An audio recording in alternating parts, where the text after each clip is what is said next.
Some of the things I've written in my poems, in my plays, is what I see some writers writing in their prose today. I'm giving very wide acclamation.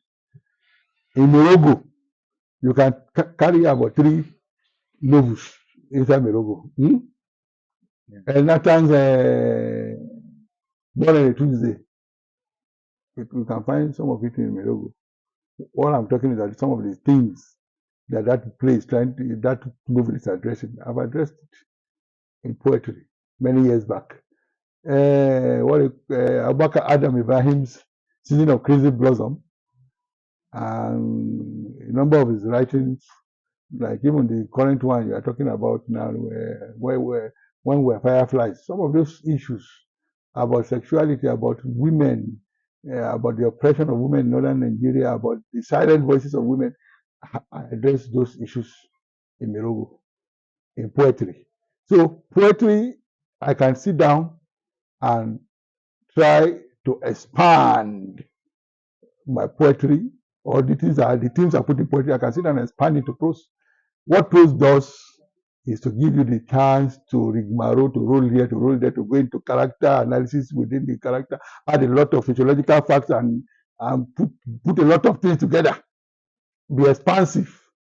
So if a poet decides to remain as a poet, it is not that the poet cannot write poetry. The poet cannot write poetry. The poet can write prose, but it's just maybe he finds poetry more unique for what he wants to say, he or she wants to say. So that is I'll write prose definitely later on I'll write it. We're coming back to our 6 most important questions. Number one is the process of creativity.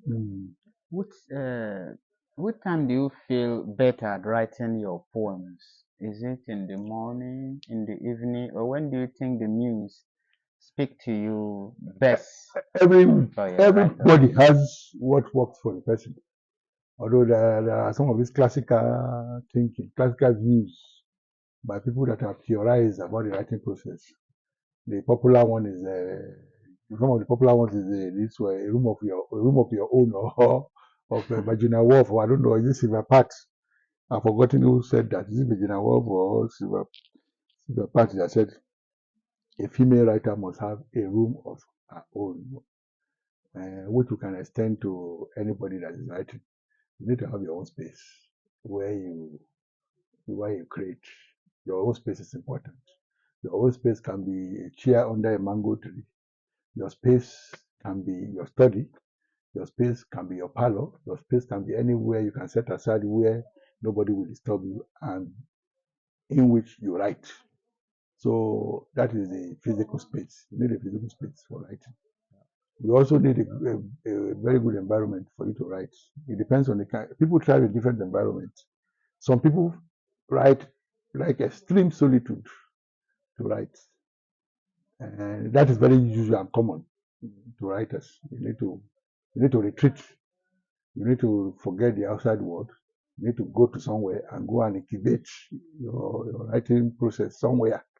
When you have finished doing that, then before you now emerge, it's just like a priestly duty where a priest you will retreat to the groove, commune with the muses. Then later you emerge to tell the world, oh, this is the pronouncement from the oracle. So writing is like that. Your book. No, let me. I've not finished. Writing is like that. But for me, in particular, I don't so much like solitude. Solitude, too much quietness is depressive to me. I've noticed. I write best in the midst of noise. I write, I write, I write in situations that are not too conducive for writing. That is the kind of person I am. Maybe I can write on a journey. I'm in a moving vehicle and I'm writing furiously. I'm in a club where very loud music is playing, and I'm penning my creativity. So, but I now try, and because of that, I may not too much find spaces for writing because I need a place. So now I'm trying to go back. I'm trying to conform to this idea of solitude to write. I'm trying that now, to go to retreat and to not be depressed, because Is it working? no, I can see that it's working, and I'm not the writer that say I must write 1-2 pages a day and go. Those things I don't write that way. But I have seen that doing that will make you to have a large body of work. We introduce discipline into your framework, and you may end up writing many things if you adopt that frame. It works. So I'm trying to go back to that traditional idea of writing in solitude, writing every day. I write as it pleases me. I write, sometimes it can be a target, a deadline. A deadline can force me to do a lot of writing. So that is the way I write. I write as I'm inspired. Although they say perspiration is what leads to productivity and creativity, that inspiration is just very minor. But yes, it's good. It's the truth. 1% inspiration, 99% perspiration produces your writing. Yes, sir. But inspiration is important. Inspiration is important in writing, in the sense that something must inspire you to write a story. There must be an urge in you saying something. Story can ring in your head for 10 years and you have not written the first word. That story will not go until you write it. Yes, sir. So it is important to listen to yourself as a writer, and the story that is nibbling in your heart, waiting to be told, must be told, or else it will never go out. You will be forever harangued to goodbye by that story you didn't tell. So as much as possible, a writer should tell the story that is nudging at his or her heart. Your poetry collection, the Road to Bauchi, that is your latest collection, the Road to Bauchi and other poems.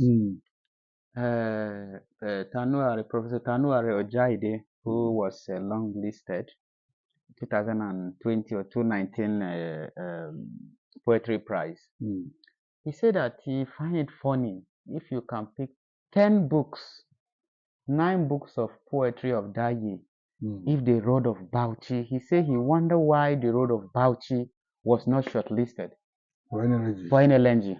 That was the Road to last Bauchi year. and other years of last year. And he was very bitter about it. We spoke at length. He said that he said that is one of the best, your best work he has ever read. Okay. And he read it as if he is in that place, and what is happening to you is happening to him at that time. Yeah. So the creating process of the Road to Bauchi and other poem, is it bitterness? Is it anger, or is it love for as a creative person, for you being abandoned or transferred to Bauchi where there is less activities happening? Well, for you as a civil servant. Yeah, well, the Tanuri they expressed the same sentiments to me when he read that work. And Tanuri has been following my work critically. I've seen the number of articles he has written about poetry in northern Nigeria, where he has mentioned me as one of the persons that is trying to bring an idea of freshness to northern Nigerian poetry by borrowing from the past. What has happened to poetry in northern Nigeria is that the poets from northern Nigeria of today, they've lost touch with the tradition that produced them. Northern Nigeria used to be known for a flourishing genre of poetry in those early days of Utmandan Fodio, Abdullahi Fodio, and all the jihadist scholars who were also poets. They were writing beautiful poetry in Fufude, writing beautiful poetry in Hausa, writing beautiful poetry in Ajami.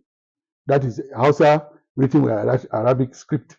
Now, even Nana Aisha to Madam Fodio's daughter wrote very beautiful poetry, large collection of work.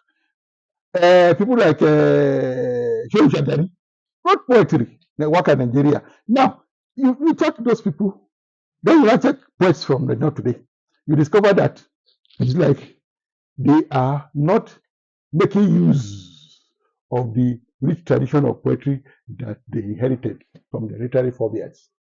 And that is why modern poetry is not making any impact as per the cultural content It's not there. So one time he read my work, Mirobu, he had to write about, he wrote about it that I have used the Triska, the jester voice, young Kama of northern Nigeria, the itinerant jester.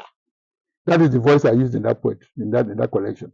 Now, Tanore was following me up. So when he saw the road to Bauchi has not deviated from that voice of poetry of northern Nigeria. When I say that voice, I deliberately wrote that piece. Well, of course, I was transferred from Abuja to Bauchi.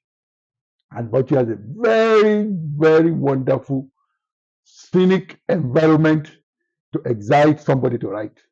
All the rocks, Bauchi is surrounded by rocks and inside bags and all sorts of highlands, rivers. Yankari is not too far away. Bauchi is the home of tourism, as they say. Now, in that environment, and it has a very unique history in northern Nigeria, as a place where there has been a kind of like a frontier within the old Sokoto Caliphate.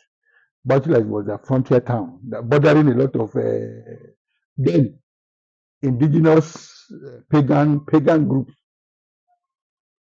interfacing with the Muslim jihadist community. So Bauchi, so I just decided, okay, this is Bauchi.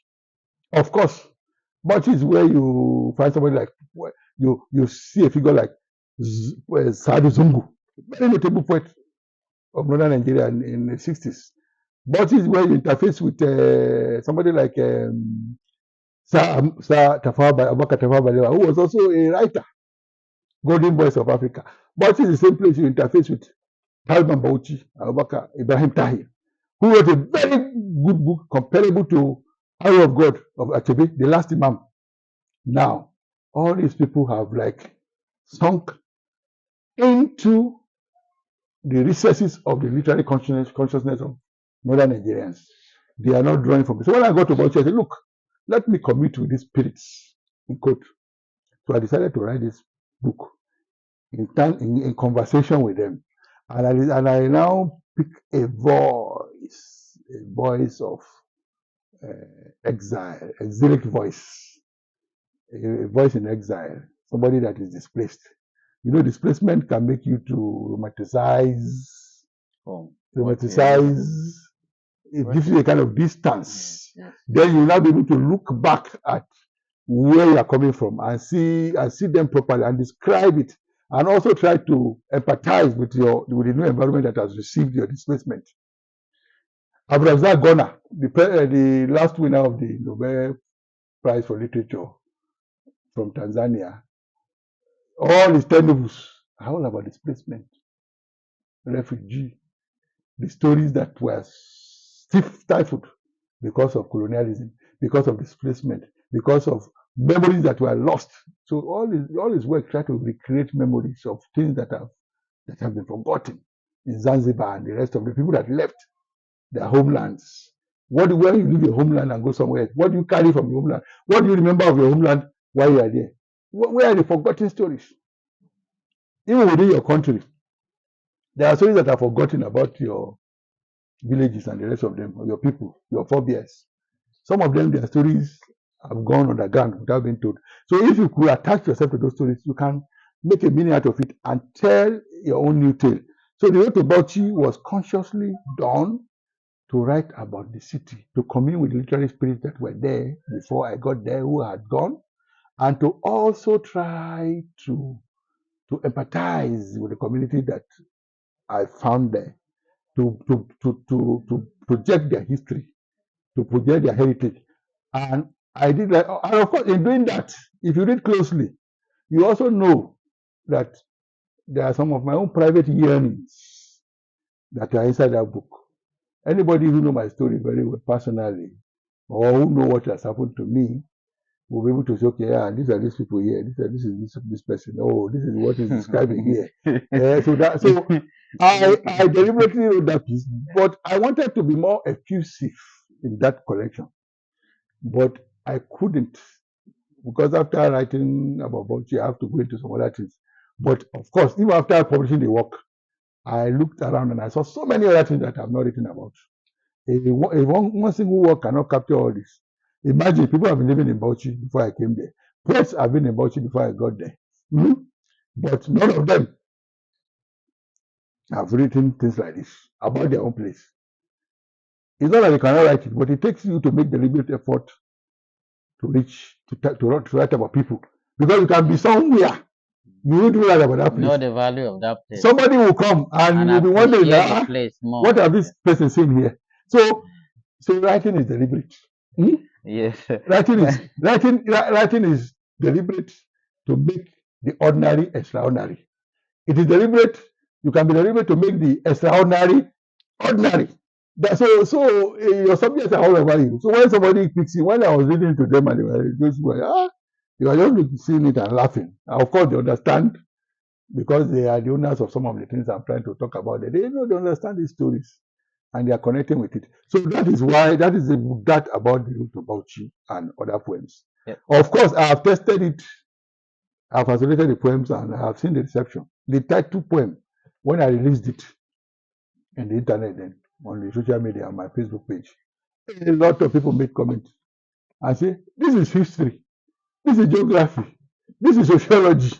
They found almost everything. This is religion. Yes, there is religion in that piece.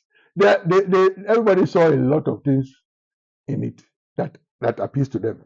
Because, and let me tell you the writing process of one of the poems there, to tell you that writing is deliberate.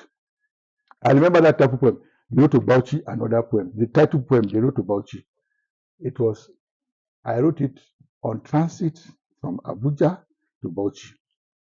My driver was driving me, I was on the front seat, and I was just scribbling. As we were moving, I was looking around, scribbling. When we get to the town, I was scribbling.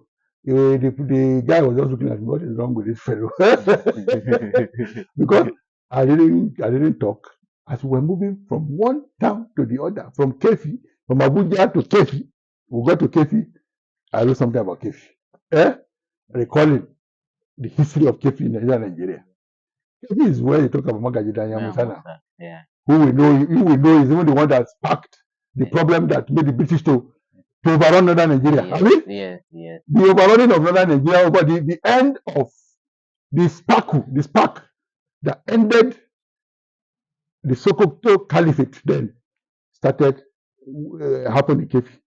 When Magaji Danyamusa killed Captain Moloney. Yeah, Captain Mallam. And the wife said, okay, he ran to Kano. They pursued him to Kano.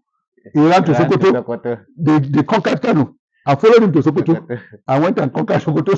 So now even the fellow, Magaji Danyamusa, you can't even tell. Nobody can tell what ended up. What is the end? What ended that? What happened to that man? History is silent. What was the eventual end of the fellow? Nobody could tell. I remember somebody else who wrote something. So I followed to Kaduna. I was writing. I got to Jos. I wrote. I got near Bauchi. I started writing again. So all the sights and sounds on the way and the feelings, I allowed it to enter me. And when I got to Bauchi, I completed the poem. And I went back home and refined what I've written. And my poem was midwifed. So anytime when I posted it, this is what you see when you move from Abuja to Bauchi. Now, it is deliberately done. And of course, when I started writing about Bauchi, I had to go to all those places, all those rocks and co. That is the way I wrote that collection. Okay, back to the title poem. You want us to read us the title poem, the road to Bauchi and other poem? On your own voice. It's long. Yes. But I'll read it in parts. Yeah, you read us part 1 and part Maybe I'll read just 4 stanzas. Abi? No, 4 stanzas. Yes. No, first poem in the collection. The road, I will just read it because it's a long poem, so we can't take all. But let me just read the beginning parts. The road to Bauchi. The Sultan at the capital pronounced on me the fate of the impudent prince. Go prove your mettle in that parched land and secure our frontiers from the nibbling of those pernicious tribes. In the heat of the rival dance of the Mad Mullah, I was sent far away from the capital. The prayer of those at the court was for me to wither while they eat flaky crumbs from royal banquets. Huddled around my mounted horse, my brood said a teary farewell. Unto men is given the beginning, but with Allah is surely the end, was my parting call as I galloped away. Soon I passed the homestead of Magaji Danya Musa, and I remember his flight with, I remember his, soon I passed the homestead of Magaji Danya Musa, and I remember his fight with Captain Mailoni and his perilous flight to Kano for refuge afterwards. Bypassing Motherland, suffused with men and women, dancing lustily with thrusting shoulders, I hove through villages and hamlets of Kaduna, Kanok, Kwagiri, Jangidi, Ferinhawa, Godogodo, Gidanwaya, all with greenery, lush pastures, and ringed with misty hills. Before I left the lush land of Kaduna, I started a full anemic maid. I reined my horse, and after a smack of a refreshing brew, I asked, "What is this I hear of? What is this I hear of? The unease between your men and the farmers." She smiled and only said, "Bauchi bound prince, when you get to Nabardo, greet my parents for me." Coming upon the forested path, I encountered the steep climb of Hawan Kibo, bordered by the waterfall of Asop. I shuddered with the sudden change of weather, and my horse neighed as he spied the land robed in haunting beauty. Picturesque rocks of Riyom, cactuses of Taos, cows grazing on the soft pastures of Vom, Kuru, and Ferry Lamba. As I rode past the pleasant weather and hills of Jos, I had a hand on my saddle and sword, for I have been forewarned. That land of beauty can also be a place of hate, blood, and gore. Thank you. Wow, so back to the creative this thing. We have young poets now coming Mm, from Nigeria mm, who are doing well. We have young Sadiq Zukoji, who is from mm, the north, mm, Romy Oregu, who is mm, also doing well. We have Swedi Vashima from mm, Benue. People, there are a controversy or a jitney about them being their poetry being changed to resemble that of Europeans, and their Africanness started fading in their work. yeah. Do you think that is migration that caused this, or you think it's a change in tone of places? If you are in Nigeria, you write a poem like Nigerians. If you when travel, you write poem like Europeans who have Well, lost many of them, contact with well, they are poetry. very brilliant poets, I must say. I'll give it to them. Many of them have shown apparent reception of training in the art of poetry writing, in the art of writing generally. A lot of those poets you've mentioned have gone through writing classes, creative writing classes. They were mentored in Nigeria first, then they migrated abroad and received formal mentoring in the various MFA classes where you were taught how to write poetry, how to write plays, how to write poetry, how to create. Now, if you go through that process, which they all went through, definitely your writing style and tone will change because number one, you have migrated to another place where creative writing is being taught in another way, where writing has been conditioned not to have a lot of local texture, not to have a lot of cultural texture, cultural signification, cultural allusions, cultural references that we have been taught to put in our writing when as a result of growing up here, as a result of learning here, as a result of studying creative writing here, or as a result of even the natural interaction with people in the environment. So the migration has affected the style of what they write and the tone and what they put in those writings. Because if you go to live in America now and you want to be a poet there, and you want to communicate to people that are there, to the so-called universal environment, universal humanity, you will have to denude your writing of some allusions, some assumptions that you may have here. You may write here, you will just feel people understand you because they are part of your environment. But when you get there, people will not easily understand you. Yeah. Unless you write in the way they understand. Eh?